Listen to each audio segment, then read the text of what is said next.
नमस्कार साथियों, सार्थक पहल की ओर से मैं सहायक प्राध्यापक शंकर सातनकर आप लोगों का हार्दिक अभिनंदन स्वागत करता हूं। मध्य प्रदेश लोक सेवा आयोग प्रारंभिक परीक्षा और इसके तहत हम पढ़ रहे हैं विभिन्न आयोगों का ये हमारा अंतिम चरण है।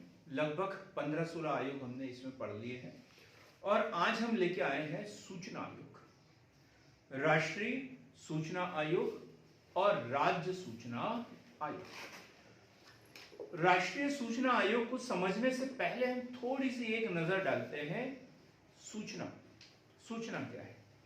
सूचना का अधिकार अधिनियम 2005, सूचना का अधिकार अधिनियम 2005। साथ ही हम देखेंगे सरकार की पारदर्शिता। भी इस आयोग की जरूरत क्यों पड़ी, इस अधिनियम की जरूरत क्यों पड़ी। तो अभी जो सरकारें हैं वो लोक कल्याणकारी राज्य के सिद्धांत पर कार्य करती है और लोक कल्याणकारी राज्य का सिद्धांत तब सार्थक होता है, तब सफल होता है जब वहां पर पारदर्शिता हो। सरकार की कार्यप्रणाली के बीच में पारदर्शिता हो, किसी भी तरीके से मतलब जनता जो है उस सरकार की कार्य प्रणाली से अनभिज्ञ न। तो सरकार क्या कर रही है, किस विभाग में क्या चल रहा है, ये जानकारी प्राप्त करने का ही अधिकार सूचना का अधिकार या आरटीआई कहलाता है। RTI, right to information, right to information. और ये अधिनियम कब बना? 15 जून 2005 को इस पे राष्ट्रपति के हस्ताक्षर हुए और 12 अक्टूबर 2005 से ये लागू हुआ है। क्वेश्चन इंपॉर्टेंट है, पूछा जाता है यह अधिनियम कब बना और यह लागू कब से हुआ। तो अधिनियम कब बना? 15 जून 2005 जब राष्ट्रपति महोदय के हस्ताक्षर हुए और लागू कब से हुआ? 12 अक्टूबर 2005 से। इस अधिनियम में स्पष्ट परिभाषित किया गया है सूचना। सूचना क्या है? सूचना क्या है? इंफॉर्मेशन क्या है? तो इंफॉर्मेशन क्या है? विज्ञप्ति हो सकती है, कोई दस्तावेज हो सकता है, प्रेस कॉन्फ्रेंस हो सकती है जो कि सरकार करती है? तो क्या हो सकती है? कोई दस्तावेज, कोई प्रेस विज्ञप्ति, ज्ञापन, रिकॉर्ड, निजी निकायों से संबंधित तथ्य, कोई रिपोर्ट हो सकती है, हार्ड कॉपी हो सकता है, प्रिंट हो सकता है, डिस्क हो सकती है, हार्ड डिस्क हो सकती है, कोई ऑडियो हो सकता है, कोई वीडियो हो सकता है। ये सब सूचना के अंतर्गत आ सकते हैं। क्लियर हो गई? सूचना क्या है? ये क्वेश्चन बना है, मेंस में पूछा है सूचना क्या है? सूचना क्या है? तो प्रत्येक सरकारी विभाग में एक या एक से अधिक पीआईओ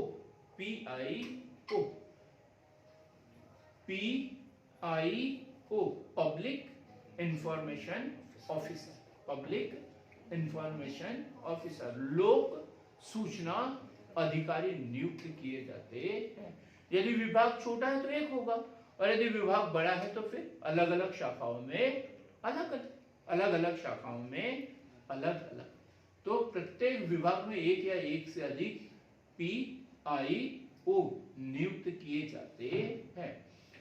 जो जन सूचना अधिकारी या लोक सूचना अधिकारी पीआईओ का क्या दायित्व है कि मांगे जाने पर 30 दिवस के अंदर, 1 महीने के अंदर सूचना उपलब्ध कराना। यदि किसी ने कोई सूचना मांगी है, आवेदन दिया हुआ है, तो 1 महीने के अंदर 30 दिवस के अंदर वो सूचना उपलब्ध कराना। लेकिन सूचना यदि किसी की जीवन से संबंधित है, व्यक्तिगत स्वतंत्रता से संबंधित है, तो फिर 48 घंटे के अंदर उपलब्ध कराना है। बात क्लियर हो गई? पीआईओ का क्या कार्य है? मांगी गई सूचना को 30 दिन के अंदर उपलब्ध कराना। लेकिन सूचना एकदम अनिवार्य है, किसी की जीवन से संबंधित है, व्यक्तिगत स्वतंत्रता से जुड़ा हुआ मामला है, तो इस कंडीशन में 48 घंटे के अंदर सूचना उपलब्ध कराना होता है। लेकिन यदि व्यक्ति को सूचना उपलब्ध न हो 30 दिन के अंदर, तो फिर या गलत दे दी जाए कुछ हो, तो 45 दिन के अंदर जो है वो अपील कर सकता है, वो अपील कर सकता है कि मुझे मांगी गई सूचना जो है वो मिली नहीं, क्योंकि 1 महीने का समय उसका सूचना के लिए हो गया और उसके बाद 15 दिन का समय वो अतिरिक्त देगा और उसके वो 15 दिन के अंदर वो कभी भी अपील कर सकता है। मतलब टोटल मांगी गई सूचना के दिनांक से 45 दिन के अंदर वो कभी भी अपील कर सकता है। और जहां अपीली अधिकारी है उससे वो संतुष्ट नहीं है, जहां पहली अपील की थी उसने वहां वो संतुष्ट नहीं है, तो दूसरी अपील वो 60 दिन के अंदर कर सकता है। उसके 60 दिन के अंदर वो दूसरी जगह भी अपील कर सकता है। अब यदि इसने अपील की और पता चल गया कि सामने वाले ने या तो सूचना दी नहीं है या सूचना देने में उसने समय का ध्यान नहीं रखा है, 1 महीने के अंदर देना था 1 महीने के अंदर नहीं दी, 10 दिन लेट कर दी, कुछ भी हो, तो इस कंडीशन में है गलत सूचना देना, भ्रामक सूचना देना या सूचना का जो चार्ज लगता है उससे अधिक शुल्क ले लेना। तो इस किसी भी कंडीशन में उस व्यक्ति के ऊपर 250 रुपए प्रतिदिन के हिसाब से जुर्माना लगाया जा सकता है। जो आईपीओ है, पीआईओ है, जो लोक सूचना अधिकारी है, उसके ऊपर 250 रुपए प्रतिदिन के हिसाब से जुर्माना और अधिकतम 25,000 रुपए तक, और ये डायरेक्ट उसके वेतन से कटौती की जाती है, उसके वेतन से ये कटौती की जाती है। क्लियर हो गया? सूचना कितने दिन के अंदर देना है? 30 दिन के अंदर। अपील करने का अधिकार 45, दूसरी अपील 60 दिन। और यदि वो सूचना देने वाला जो है वो गलत साबित हो जाता है तो जितना दिन लेट किया 250 रुपए प्रतिदिन के हिसाब से जुर्माना, अधिकतम 25,000 रुपए तक, और वो भी उसके वेतन से सीधी कटौती की जाती है।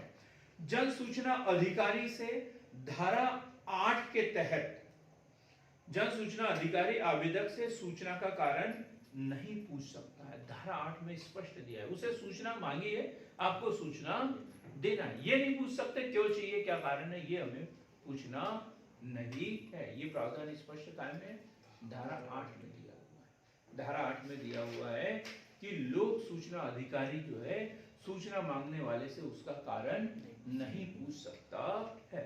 आवेदन शुल्क कितना लगेगा सूचना मांगने के लिए? हम आवेदन शुल्क की बात कर रहे हैं, पेज की बात नहीं कर रहे हैं।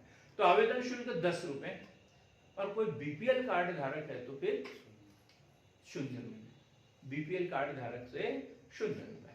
फिर यदि आप 10 पेज की सूचना मांग रहे हो तो आवेदन शुल्क 10 रुपए और 2 रुपए प्रति पेज के हिसाब से फोटोकॉपी चार्ज। जितने भी पेज कर रहे हो आप, 100 पेज करो, 200 पेज की सूचना मांगो, तो जितने पेज रहेंगे उसके 2 रुपए प्रति पेज के हिसाब से फोटोकॉपी शुल्क देना पड़ेगा। और यदि आप फ्लॉपी डिस्क में की सीडी वगैरह इसमें जानकारी मांग रहे हो तो फिर उसका 50 रुपए जो शुल्क है या जो मार्केट प्राइस चल रहा होगा उसके हिसाब से शुल्क देना होगा। 10 रुपए आवेदन शुल्क, 2 रुपए प्रति पेज के हिसाब से फोटोकॉपी और सीडी के 50 रुपए, इतना चार्ज आपको देना होगा।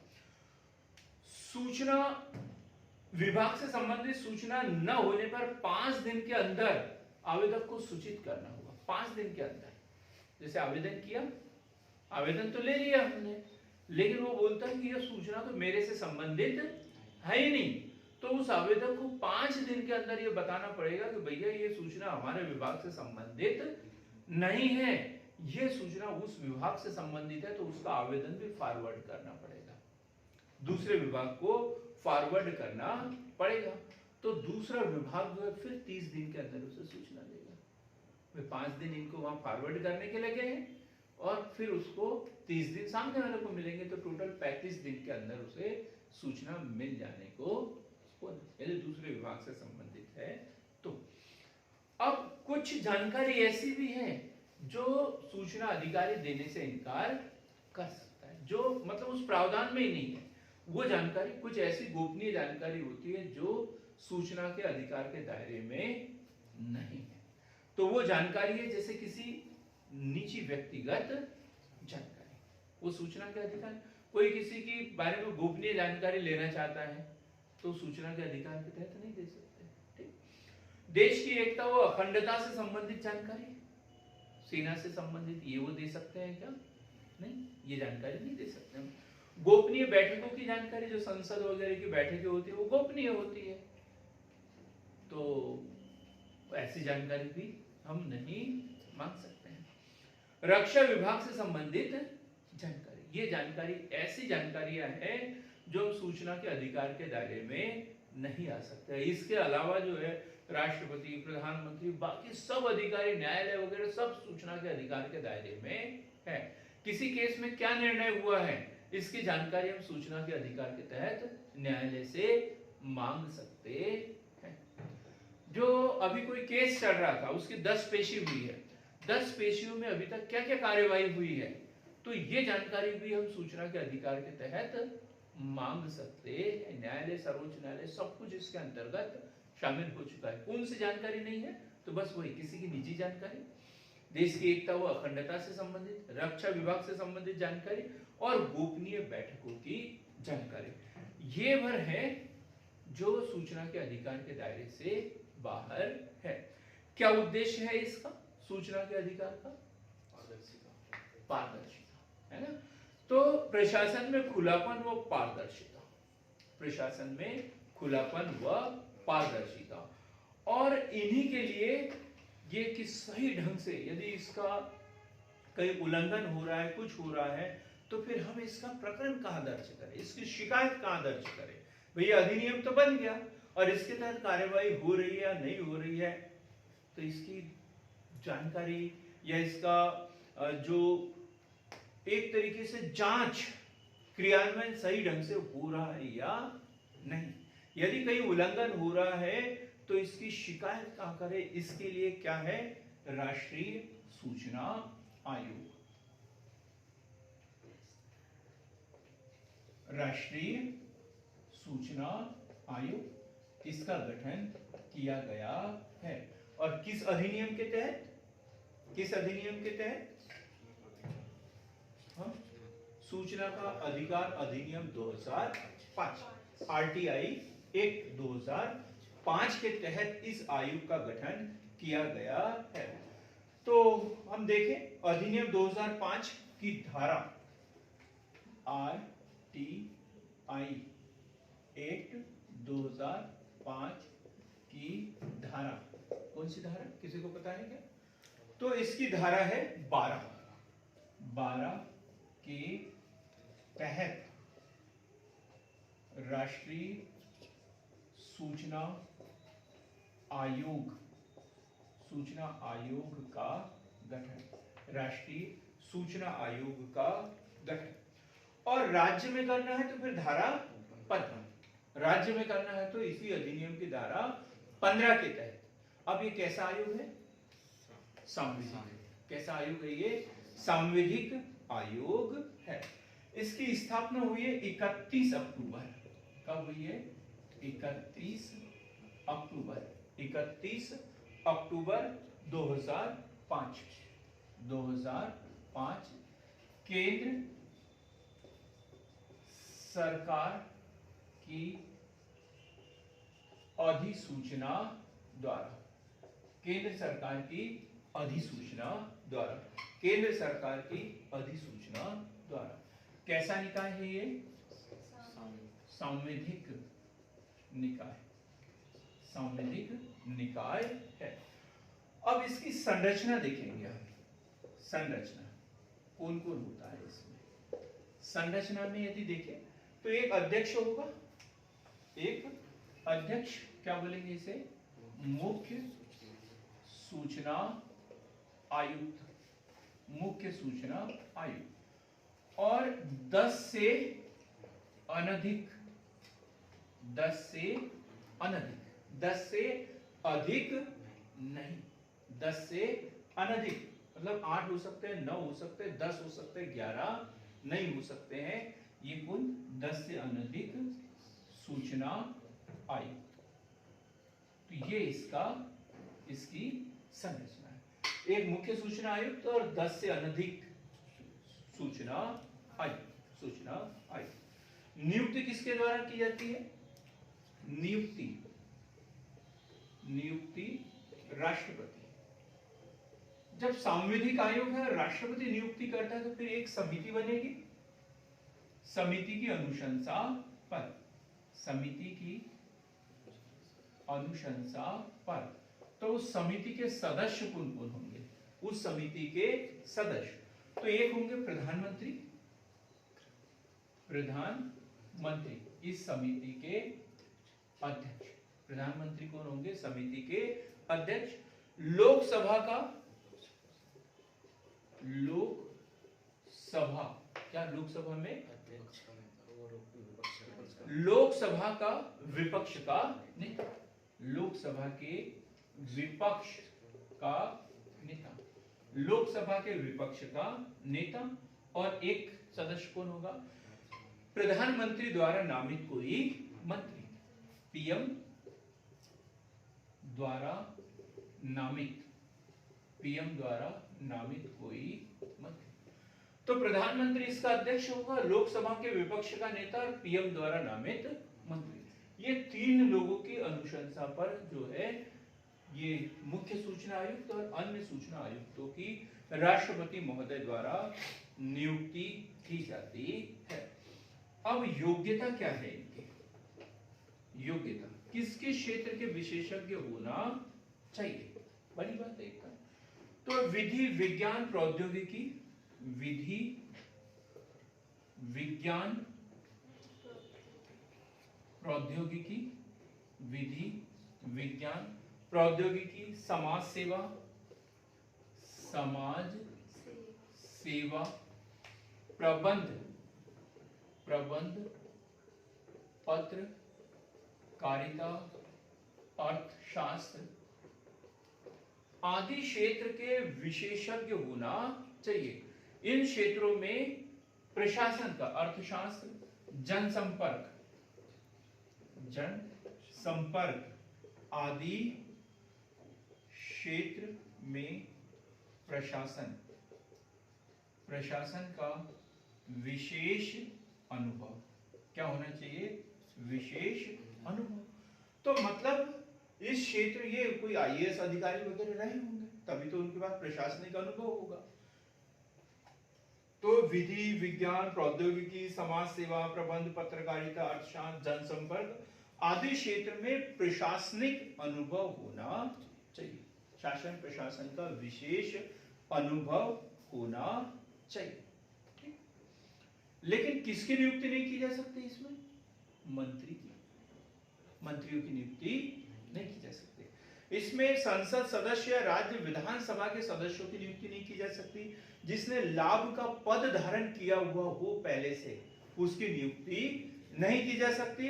राजनीतिक पार्टी से संबंधित व्यक्ति को इसमें नियुक्त नहीं किया जा सकता। राजनीतिक पार्टी से संबंधित व्यक्ति को इसमें नियुक्त नहीं किया जा सकता। किसको नियुक्त किया जा सकता है? विधि विज्ञान प्रौद्योगिकी, समाज सेवा, प्रबंध पत्रकारिता, अर्थशास्त्र, जनसंपर्क आदि क्षेत्र में शासन प्रशासन का विशेष अनुभव हो। और फिर क्या पड़ा? किसको नियुक्त नहीं किया जा सकता?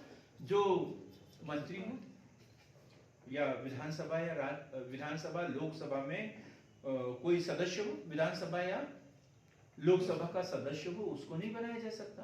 किसी लाभ के पद को धारण किए हो, उसको नहीं। राजनीतिक पार्टी से संबंधित व्यक्ति को भी इसमें नियुक्त नहीं किया जा सकता है। बात क्लियर आ गई? अब इसका कार्यालय कहां पर है? तो कार्यालय कहां पर होगा इसका? कार्यालय होगा नई दिल्ली। कार्यालय कहां पर है इसका? नई दिल्ली में। तो लेकिन केंद्र सरकार की अनुमति लेकर ये देश के किसी भी भाग में बैठक आयोजित कर सकता है। इसका कार्यालय तो वैसे दिल्ली में है, लेकिन केंद्र सरकार की अनुमति लेकर कहीं पर भी ये बैठक आयोजित कर सकता है। किसकी अनुमति ले रहा है? केंद्र सरकार के, राष्ट्रपति की नहीं, केंद्र सरकार के। संवैधानिक आयोग है। कार्यकाल यदि देखें 5 वर्ष या 65 वर्ष कार्यकाल। कितना? 5 वर्ष या 65 वर्ष की आयु। आगे क्या लिखेंगे अंकित? जो भी पहले हो, 5 वर्ष या 65 वर्ष जो भी पहले हो। ये कब प्रावधान था? जब इसका गठन हुआ 31 अक्टूबर 2005 को। लेकिन इस संशोधन में आरटीआई एक्ट में 2019 में संशोधन हुआ, तब इसमें घटाकर आयु कितना 3 वर्ष या 65 वर्ष की आयु जो भी पहले हो, दोनों याद रखना है बराबर। वर्तमान में कार्यकाल कितना है 3 वर्ष या 65 वर्ष। ये संशोधन कब हुआ 2019 में। और पहले कितने वर्ष का कार्यकाल था इसका 5 वर्ष या 65 वर्ष। पहले 5 वर्ष या 65 वर्ष और वर्तमान में कितना है 3 वर्ष या 65 वर्ष की आयु। पुनर्नियुक्ति के अपात्र हैं, पुनर्नियुक्ति के अपात्र कैसे? अध्यक्ष के पद पर पुनर्नियुक्त नहीं हो सकता। सदस्य जो है वो सदस्य के पद पर पुनर्नियुक्त नहीं हो सकता। लेकिन सदस्य यदि उसकी 65 वर्ष की आयु पूरी नहीं हुई है तो वो अध्यक्ष के पद पर पुनर्नियुक्त हो सकता है। बात समझ में आई यहाँ पे? अपने जिस पद पर एक बार नियुक्ति हुई है उस पर दोबारा नियुक्ति नहीं हो सकती। लेकिन यदि 65 वर्ष की आयु प्राप्त नहीं हुई है तो सदस्य जो है वो अध्यक्ष के पद पर नियुक्त हो सकता है। ये बात समझ में आई यहाँ तक? अब है शपथ। इसकी शपथ का प्रावधान दिया हुआ है। शपथ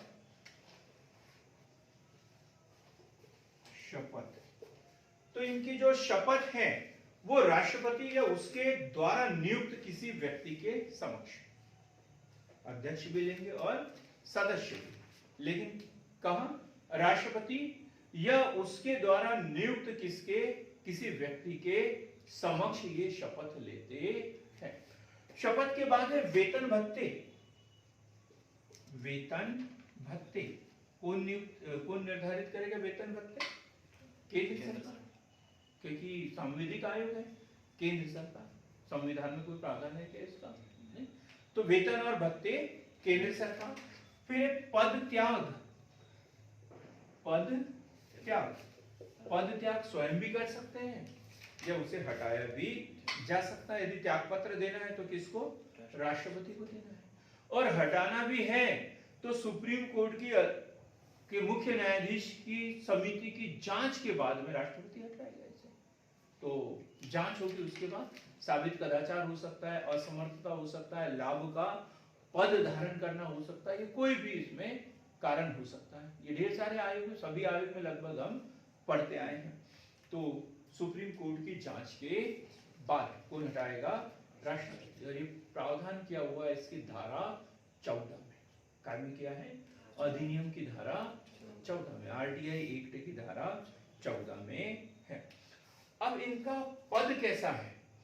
तो मुख्य सूचना आयुक्त जो है, मुख्य सूचना आयुक्त, ये समकक्ष होगा मुख्य निर्वाचन आयुक्त के।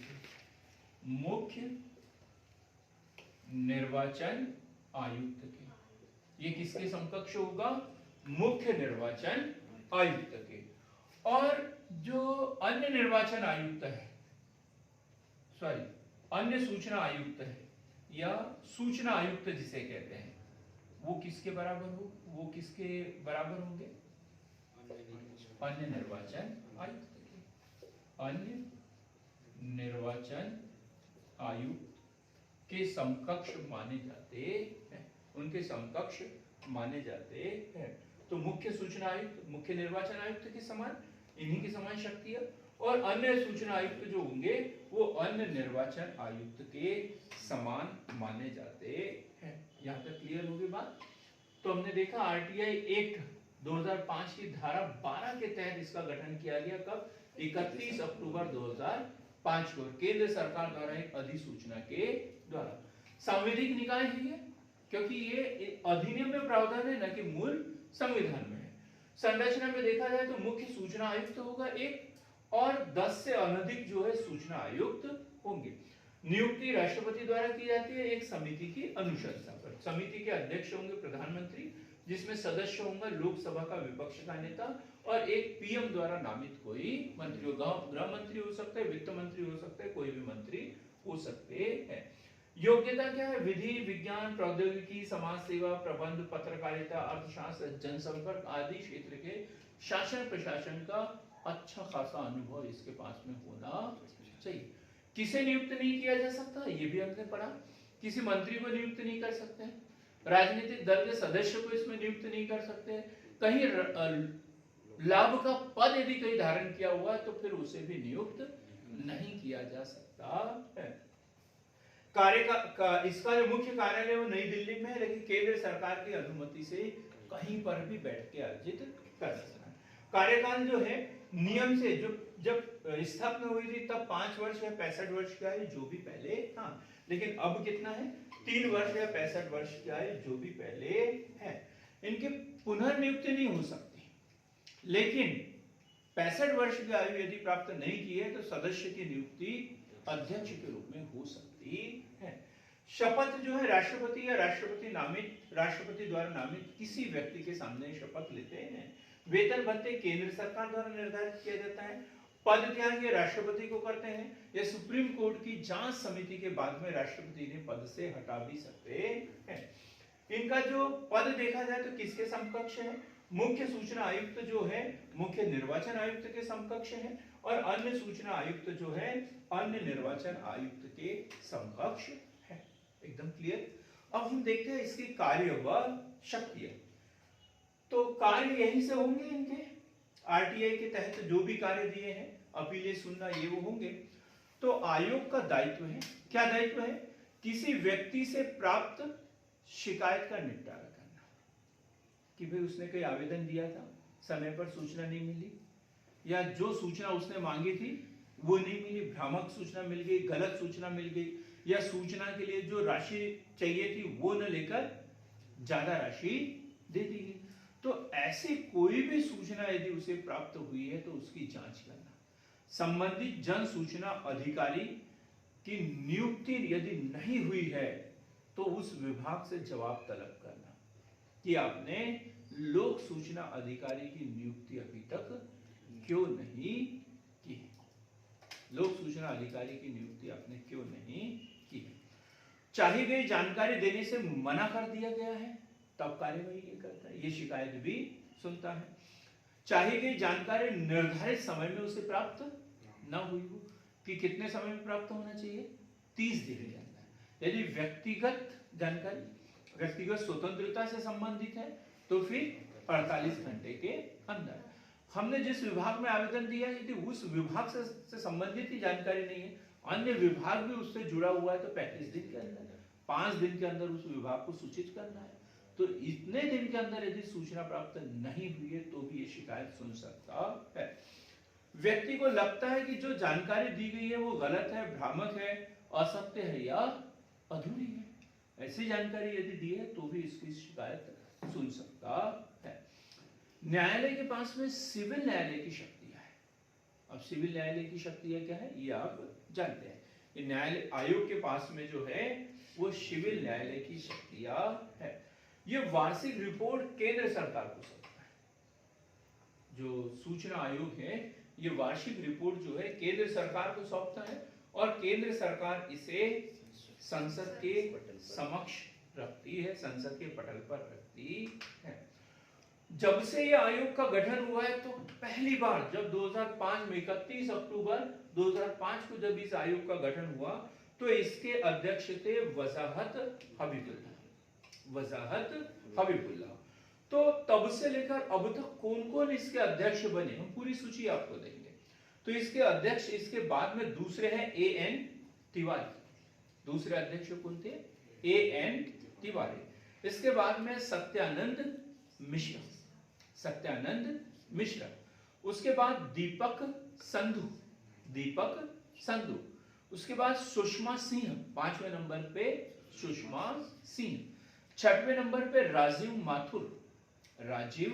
माथुर। 7वें नंबर पे विजय शर्मा। 8वें नंबर पे राधा कृष्ण माथुर। 9वें नंबर पे सुधीर भार्गव। 10वें नंबर पे विमल जुल्का। और 11वें नंबर के या जो वर्तमान में कार्यरत है जिनकी नियुक्ति 31 अक्टूबर 2020 को हुई है, वो है यशवर्धन कुमार सिन्हा। यशवर्धन कुमार सिन्हा।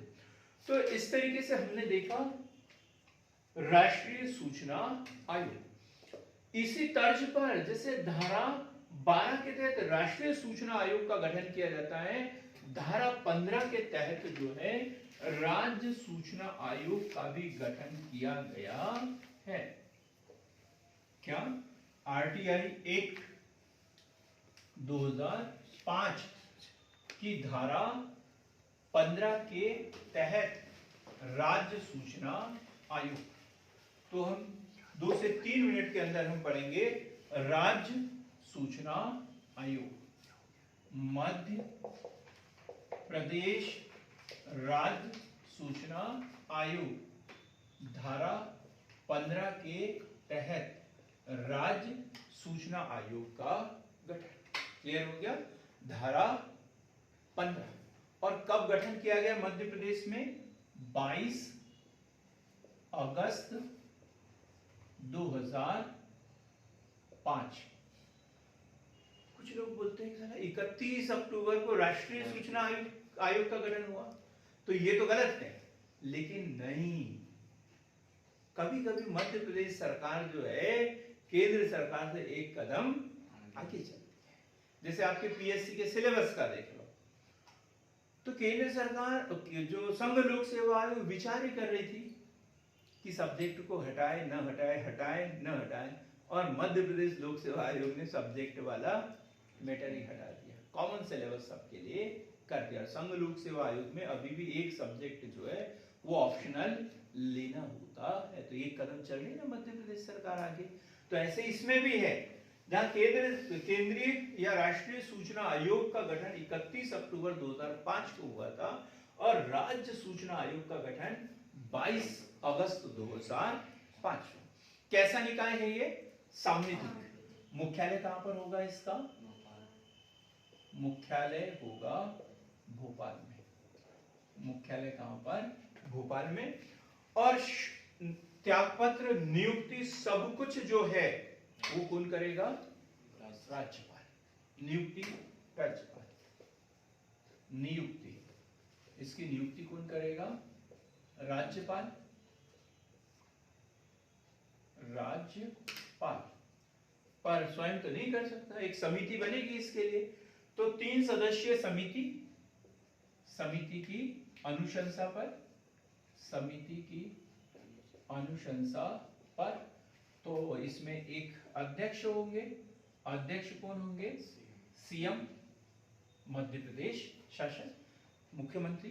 विधानसभा का विपक्ष का नेता, विधान सभा में विपक्ष का नेता, विधानसभा में विपक्ष का नेता।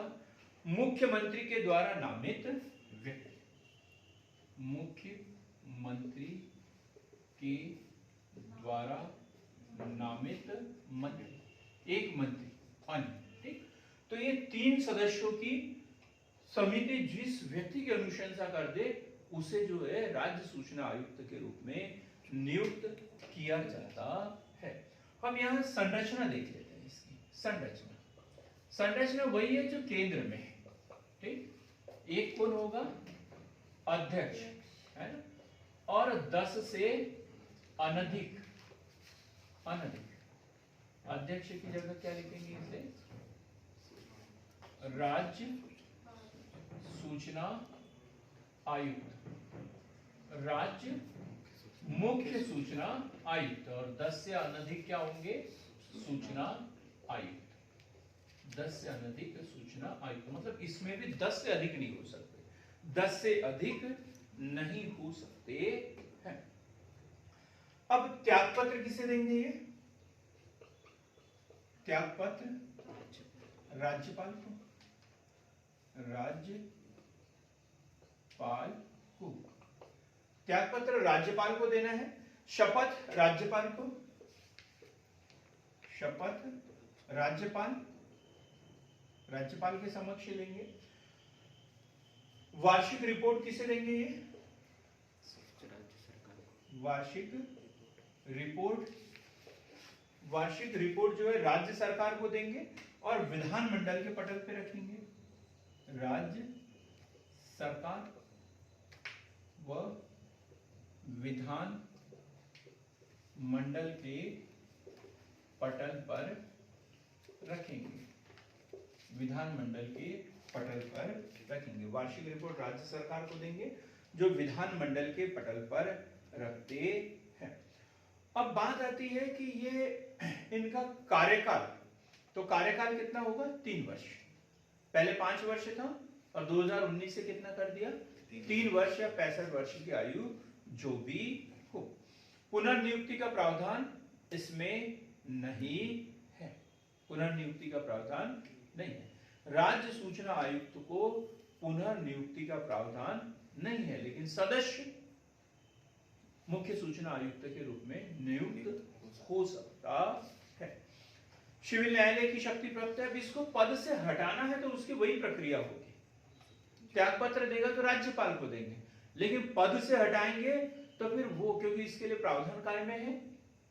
आरटीआई एक्ट में है, तो सुप्रीम कोर्ट जांच करेगा और वो प्रतिवेदन राष्ट्रपति को देगा तो राष्ट्रपति पद से हटाएगा इनको। लेकिन त्यागपत्र किसको देंगे? ये राज्यपाल, त्यागपत्र राज्यपाल को देंगे और हटाने का प्रावधान कहां पर होगा? राष्ट्रपति के पास में ही होगा। प्रथम मुख्य सूचना आयुक्त थे टीएन श्रीवास्तव। प्रथम मध्य प्रदेश प्रथम सूचना आयुक्त कौन थे? TN Srivastava, TN Srivastava.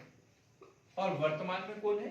वर्तमान में है जो 30 मार्च 2019 को नियुक्त हुए थे, वो थे अरविंद कुमार शुक्ला, ए शुक्ला, अरविंद कुमार शुक्ला। लेकिन इनके बीच में यदि देखें तो श्री पद्मपाणि तिवारी, दूसरे नंबर पे कौन? पद्मपाणि तिवारी। तीसरे नंबर पे श्री इकबाल अहमद, इकबाल अहमद। चौथे नंबर पे श्री केडी खान, उसके बाद में कौन? श्री केडी खान। और वर्तमान में कौन है? अरविंद कुमार शुक्ल।